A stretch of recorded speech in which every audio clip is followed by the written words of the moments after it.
नमस्कार, जय हिंद साथियों। आप देख रहे हैं कि पिछले कुछ दिन से जो मणिपुर में हिंसा हुई है और उसके लिए सही मायने में जिम्मेदार तो कहीं न कहीं बीजेपी सरकार है। और दूसरी चीज़ कि जब से संसद का मानसून सत्र शुरू हुआ है, बीजेपी पार्टी को देख रहे हैं कि ये मतलब चर्चा करने की बजाय लोगों को अनदर मुद्दों में उलझाते हुए दिख रही है।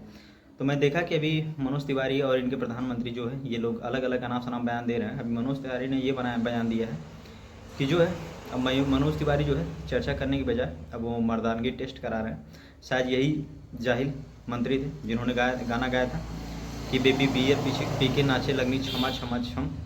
और ये लोग महिलाओं के सम्मान की बात करते हैं, जो इस तरीके से बेहुदा और गंदा गाना गा कर ही आज कहीं न कहीं यहाँ तक पहुँचे हैं और ये लोग महिलाओं के सम्मान की बात करते हैं।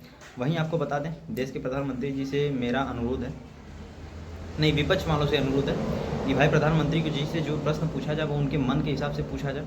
उनसे पूछा जाए कि भाई आपने विदेश गया तो आपने कहाँ कहाँ शॉपिंग की है, आप कहाँ कहाँ घूमने गए थे, किससे किससे मिले थे। और दूसरी चीज़ उनसे ये पूछा जाए कि खाने में आपका क्या रूटीन होता है, मैंगो आम खाए थे कि नहीं खाए थे, अमरूद खाए थे, तो ये सब खाए थोड़ा प्रधानमंत्री हमारे कंफर्टेबल रहते हैं। ये सब कहाँ देश का प्रश्न उनसे पूछ लिया जा रहा है कि अरे मणिपुर जल रहा है, ये जल रहा है, वो जल रहा है। क्या ज़रूरत है ये सब पूछने की? जलने दीजिए भाई, मणिपुर जल रहा है, बंगाल जल रहा है, यूपी जल रहा है, उत्तराखंड जल रहा है, असम जल रहा है, जलने दो, क्या दिक्कत है? ये सब काम प्रधानमंत्री का थोड़ी होता है, ये सब काम उनके विधायक और नेता मंत्री का थोड़ी होता है। ये सब तो काम भाई आम पब्लिक का होता है। वो न जाने कि यहाँ कहें लोग एक दूसरे को काट मार रहे हैं और जला रहे हैं, ये तो आम पब्लिक का काम है। आखिर क्या ज़रूरत है कि मतलब जनता को प्रधानमंत्री से प्रश्न पूछने की। दूसरी बात, अगर इनके नेताओं मंत्रियों से प्रश्न पूछ लो तो ये जाहिल जो है सही मुद्दों पे या सही टॉपिक पे बात करने की बजाय ये हमेशा उलझाने की कोशिश करते हैं। मैं देखा जब मनोज तिवारी से प्रश्न पूछा गया तो वो बता रहे हैं कि ये लोग जो प्रश्न पूछ रहे हैं ये गद्दार हैं। भाई तो मैं भी कह रहा हूँ भाई, अगर आप मोदी जी से प्रश्न पूछिए तो आप तो सबसे बड़े गद्दार हो गए यार आदमी। आप रोजगार पे पूछ लीजिए तो यार आपसे बड़ा गद्दार कोई नहीं है। आप महंगाई पे बोल देंगे अरे गद्दार हो क्या, तुम तो देशद्रोही हो यार, तुमको खाने की क्या ज़रूरत है, तुम हिंदू हो, तुमको खाने की क्या ज़रूरत है, तुमको खाना वाना तो मिल ही जाएगा आराम से। इस टाइप की बयानबाजी मतलब जो है ये लोग देते हैं। और मैं तो देखता हूँ सोशल मीडिया पे जो मेरे कमेंट्स आते हैं वो कहते हैं तुम ठाकुरों की इस टाइप का बयानबाजी देते हो।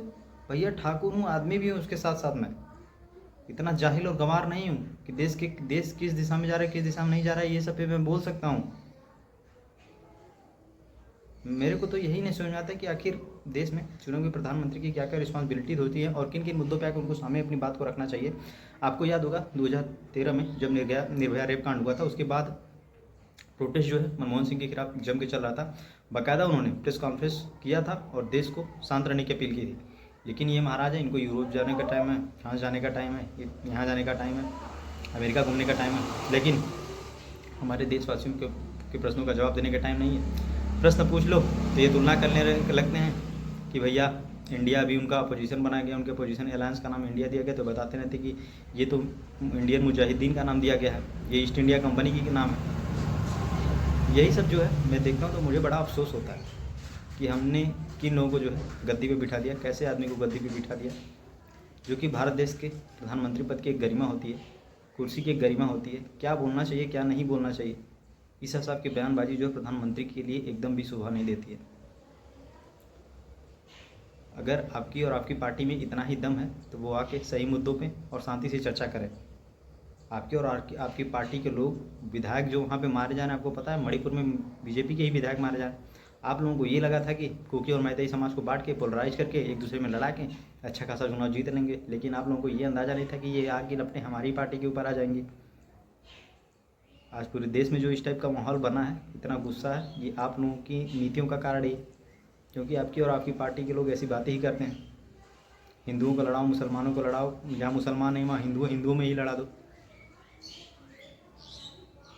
तो मेरी अनुरोध है, अगर आपकी और आपकी पार्टी में दम है तो वो आके प्रॉपर चर्चा करें, डिबेट करें।